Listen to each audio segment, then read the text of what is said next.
ना हार मान लेना तो किसी भी बात का सॉल्यूशन शायद कभी नहीं होता है, लेकिन टूटते ज़रूर हैं हम, चाहे हम किसी भी स्टेज पर किसी भी मुकाम पर हैं, हम सब टूटते हैं क्योंकि हम इंसान हैं ना, और हम भगवान नहीं हैं, इसीलिए हम टूटते हैं, हमें हर्ट होता है, हमें तकलीफ़ होती है, हमारे अंदर इमोशन होते हैं, भावनाएं होती हैं। तो ज़रूरी है कि इंसान है ना तो तकलीफ़ होगी ही, और भगवान और देवता हों तो ना शायद हमें कोई तकलीफ़ ना हो, हमारे ऊपर कोई कहर बरसाता रहे, कितनी भी विपदाएं आ जाए तो हमें कोई फ़र्क नहीं पड़ेगा, क्योंकि हम तो इंसान हैं ना, हम सब पे फ़र्क पड़ता है। पिछली वीडियोस में मैंने बताया है क्या हुआ है, पूरी बात डिटेल में बता दी है, और कुछ लोग देख भी रहे हैं, साथ साथ मुझे लाइक भी मिल रहे हैं, उन्होंने सुना है, उन्हें पता चला है कितनी तकलीफ़ें झेलनी पड़ती हैं हम लोगों को भी। बस ऐसे ही तैयार होके, ऐसी साड़ी पहन के, ज्वेलरी डाल के ऐसे ही नहीं बैठ जाते हम, बहुत सारी टेंशनें होती हैं। सुबह सुबह वही बच्चों का रूटीन, सुबह हस्बैंड बच्चों का लंच पैक, किचन साफ़ करना, सारा काम इन्हीं हाथों से सुबह करते हैं, और फिर जाके कहीं अपना कमरा साफ़ करने के बाद, पूजा पाठ करने के बाद, और बहुत मुश्किल से टाइम निकाल पाते हैं 1-1.5 घंटा। आज की बात बताऊं तो मेरा कल का व्रत था एकादशी का, और आज मुझे पारना करना था, तो पारना का समय जो है ना वो अलग अलग बताया जाता है। इस्कॉन टेम्पल वालों ने तो 6:30 से 10:30 तक बताया, 6:02 से 10:30 तक बताया था, लेकिन और बहुत सारे चैनल जो शॉर्ट्स वीडियो या लॉन्ग वीडियो डालते हैं, उन लोगों ने 6:02 से 8:30 बजे तक, 8:34-35 तक का टाइम बताया था। लेकिन जिनका मैं सुनती हूँ ना, हरी बोल चैनल पे जो दीदी आती हैं ना वृंदावन की, मैंने उन्हीं का सुन के, मतलब बहुत सारी चीज़ें उनकी फ़ॉलो करती हूँ, बहुत सारे के मोस्टली मैं उन्हीं का देख के फ़ॉलो करती हूँ। तो उन्होंने भी थी 6:30 से 9:30 तक का टाइम बताया था। तो उस बीच सबसे पहले बच्चों का काम करना था, सबकी अलग अलग सब्जी की फरमाइश रहती है। एक अगर सोयाबीन की भुर्जी खा रहा है तो दूसरा बच्चा भी कोई जैम खाएगा। अगर बच्चों ने दोनों ने हाँ बोल दिया कि हाँ ठीक है सोयाबीन की भुर्जी बना के डाल दो, तो पापा उनके साथ मैच नहीं करेंगे अपनी सब्जी, उनको नहीं खाना सोयाबीन, तो उनके लिए मटर आलू की सब्जी बनी है। देन हमारे लिए फिर से अरबी बनी। तो एक ही दिन में 3 सब्जियां, ये ऑप्शन रह जाता है, कोई कुछ नहीं खाता, कोई कुछ नहीं खाता, ऐसे ही करते करते बस 10 बज जाते हैं, कब पता नहीं चलता। और 9:30 तक बहुत मुश्किल से भाग भाग के अपनी पूजा में सफाई की, भगवान लड्डू गोपाल को नहलाया, और उनके चरणामृत से मैंने जो व्रत है अपना पारना किया। उस बीच खिचड़ी भी बनानी थी, उस बीच हस्बैंड का लंच पैक करना था, और सारी चीज़ें खिचड़ी से भगवान जी का भोग लगा कर फिर वही चावल खाने भी थे 9:30 से पहले, और वही दान जो भी पंडित के निमित्त या फिर आप छोटी कन्या को देते उनके निमित्त निकालना भी था। सब काम करके ना भाग भाग के मुझे ऐसा लगता है बस अब मुझे वोमिटिंग होगी।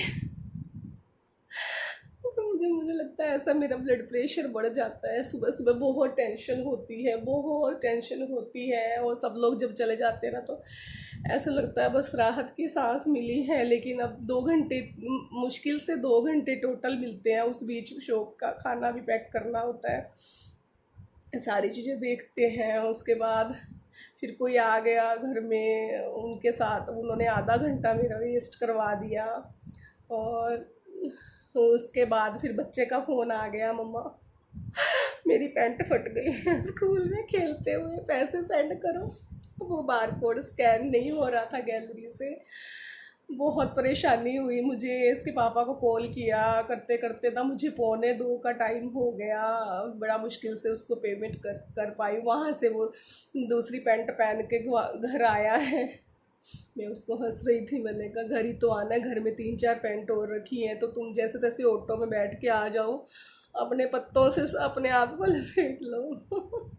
बोलता है ठीक है मम्मी जा रहा हूँ, मत करो पैसे। बहुत हंसी आई मुझे, कहता हंस क्यों रही हो? मैंने कहा तो पत्ते लपेट के आ जाना, पेड़ों से बड़े बड़े पत्ते तोड़ ले, एक बार आ जा।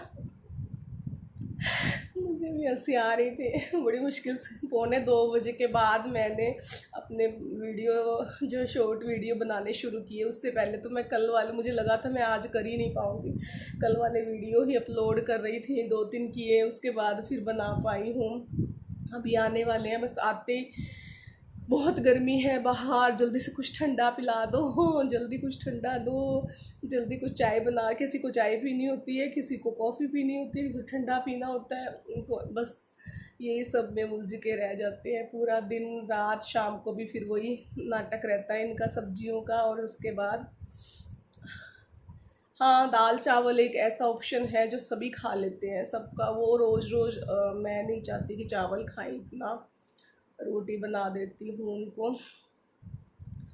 तो ठीक है, माय यूट्यूब फैमिली, यही रूटीन रहता है, क्या बात करें। और अच्छा लगता है आपसे बात करके, वीडियो बना देती हूँ, कोई ना कोई बात बताती हूँ उसमें।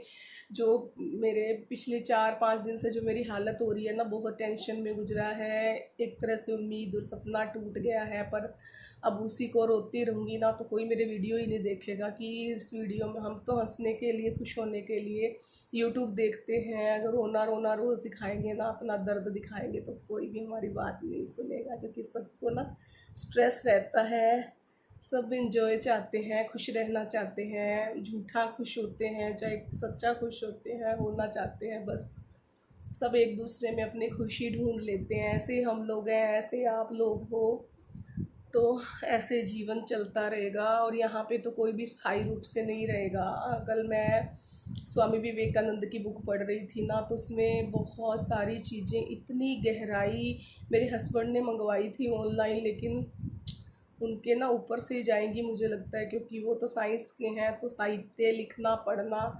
समझना, मुझे नहीं लगता वो इतना पेशेंस, समझते तो हैं लेकिन पेशेंस नहीं रख पाएंगे। जितने गहन और गूढ़ बातें उनकी बुक में लिखी हुई है ना, कि उनके जो गुरु स्वामी जो परमहंस थे, रामकृष्ण परमहंस, उन्होंने उन्हें किसी विपदा से निकालने के लिए उन्हें बोला कि जा, माता की, काली माता की मूर्ति है, उनसे जाके अपने लिए धन द्रव्य पदार्थ मांग ले। लेकिन नरेन, जो स्वामी विवेकानंद के नाम से जिन्हें हम पूजते हैं, वो वहाँ गए मंदिर में और उन्होंने अपने लिए वैराग्य मांग लिया।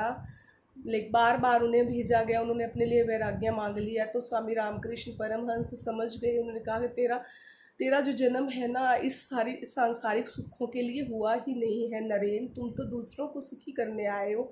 इस धरती पर तुम अवतरित ही इसीलिए हुए हो कि तुम खुद कुछ किसी भी सुख को तुम भोगना नहीं चाहते, तुम अपने लिए किसी भी चीज़ को पाना नहीं चाहते, तुम तो अपने परिवार के लिए चाहते हो।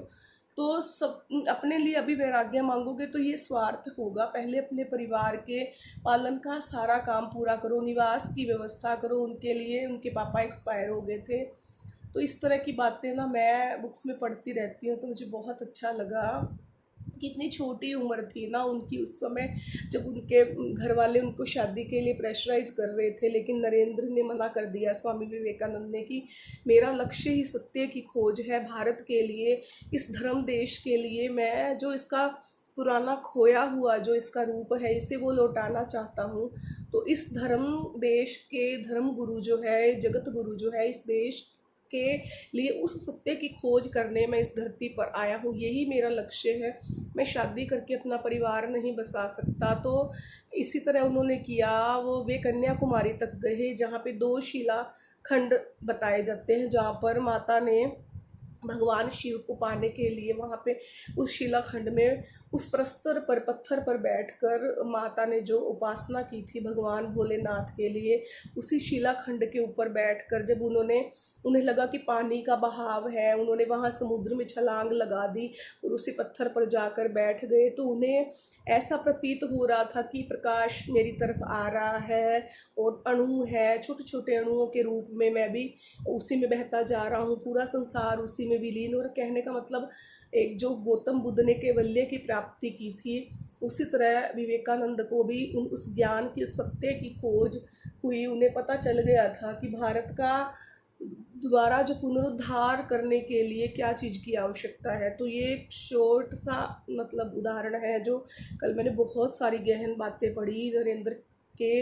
बारे में, विवेकानंद के बारे में, जो रामकृष्ण परमहंस ने उन्हें कही। बहुत ही अच्छी कोटेशन उस बुक में लिखी हुई थी। तो हम सभी ना एक दूसरे के लिए, एक दूसरे में खुशी ढूंढते रहते हैं, लेकिन असली सुख जो है ना शांति और सुकून में है। और वो शांति और सुकून है ना, हमें पता ही नहीं है कि वो कहाँ है, वो हमारे अंदर है। हम दूसरों में ढूंढते हैं ना, सच में हमारे अंदर है। जब हम सारे जतन करने के बाद हम खुशी नहीं हो पाते, अशांत मन हो जाता है, तो क्या फ़ायदा हुआ उन सारी चीज़ों को हासिल करने का।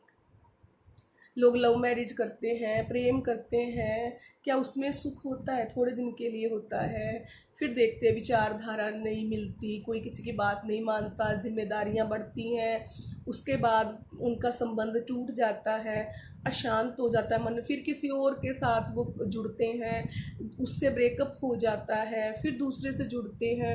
मतलब यही सब चलता रहता है। तो असली शांति कहाँ है? स्वयं को नियंत्रित करने में है हमारी। जब हम अपनी आकांक्षाएं, अपनी महत्वाकांक्षाएं, अपनी इच्छाएं, अपनी वासनाएं, अपनी कामनाएं शॉर्ट कर देते हैं, बिल्कुल ख़त्म तो नहीं हो सकती, मैं मानती हूँ हम इंसान है तो कहीं ना कोई इच्छा तो जागृत होती है, लेकिन बहुत शॉर्ट संक्षिप्त रूप में उसे कर देते हैं ना, तो बहुत शांति रहती है। दुनिया की भाग दौड़, हाय हाय हाय हाय, किसी न किसी चीज़ को पाने के लिए भागते ही रहते हैं, भागते रहते हैं, पूरी ज़िंदगी लगे रहते हैं।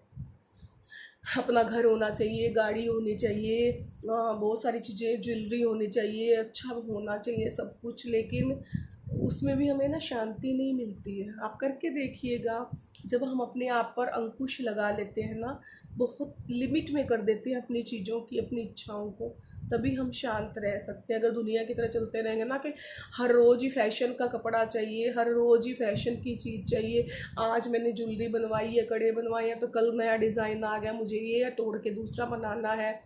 जो ऐसा करते रहते हैं ना, दे उनका तो काम है, जिनके पास है वो कहाँ स्पेंड करेंगे, वो इसी तरह करेंगे। लेकिन हम जैसे जो मध्यम वर्गीय लोग हैं, अगर हम ऐसी इच्छाएं पाल के बैठ जाएंगे ना, तो शांत नहीं रह पाएंगे, ना घर वालों को रहने देंगे। अपनी इच्छाओं को लिमिट में रखकर ही हम खुद खुश रह सकते हैं, दूसरों को प्रसन्न रख सकते हैं। जितना हो सके ना दूसरों को प्यार दो, खुशियाँ बांटो, आशा और उम्मीद मत रखो कि कोई हमारे साथ अच्छा करेगा। आप किसी के साथ बुरा मत करो, अच्छा करो, सेवा करो, उन्हें दो परोपकार की भावना से, तब देखिएगा जीवन कितना सुखी आनंदमयी हो जाता है। बेशक मैं यूट्यूब पे काम कर रही हूँ, बेशक मैं भी दूसरों की उसी भेड़ चाल में शामिल हो गई हूँ, क्योंकि कहीं ना कहीं मुझे ऐसा लग रहा था कि म्यूज़िक जो मेरा शौक़ है ना, मेरी हॉबी है, मैं गाने गाती हूँ, तो मैं थोड़ा सा अपने आप को रिलैक्स महसूस करती हूँ, इसीलिए मैं यूट्यूब पे हूँ। फिर मेरा भी लक्ष्य बना, जब मुझे पता चला कि 3000 घंटे का पूरे होते हैं, पेमेंट आती है उसके बाद, तो मैंने भी अपना टारगेट डिसाइड किया था कि मुझे भी यूट्यूब पे आकर अपनी कला का, अपनी एक्सप्रेशन, अपना जो भी मुझे गाना आता है, वर्बली जो मैं गाती हूँ, वोकल और जो म्यूज़िक है, उसका प्रदर्शन करके मैं भी अपना मतलब वॉचिंग टाइम इतना पूरा कर सकती हूँ, तो मैंने किया। लेकिन अभी तक मेरे पास ऐसा कोई मैसेज नहीं आया, और मुझे ये पता चला कि वो ऐसे काउंट भी नहीं होंगे, तो मुझे बहुत परेशानी हुई। 4-5 दिन पहले बहुत दुखी हुई मैं। फिर उस दुख को ना मैंने एक साइड में रखा, 2 दिन तक मैं रोती रही थी, लेकिन अब अपने आप को समझा लिया है, बिना भाग्य के भी ना कुछ नहीं होता है। खैर चलिए, कोई बात नहीं, देखिए आप मेरा साथ दीजिए। आपकी मदद के बिना और मेरी मेहनत के बिना ये चीज़ पॉसिबल नहीं होगी, हमें इसे फिर से पॉसिबल करना है। और टारगेट है अभी 365 डेज़ के अंदर ही मुझे ये कंप्लीट करना है, कैसे भी करके। तो thank you so much my all friends, thank you. कोई भी सजेशन हो तो ज़रूर दीजिए, अच्छा लगता है तो कमेंट करके ज़रूर बताया करो, इससे हमारा हौसला बढ़ता है, हमें अच्छा लगता है। आप नहीं समझ सकते कि एक लाइक आता है ना तो कितना अच्छा लगता है, और सब लोग, जितने लोग देखते हैं, अगर उतने लाइक करें तो अच्छा लगता है। कोई बात नहीं, जैसा भी आपको अच्छा लगे। Thank you so much, thank you, bye.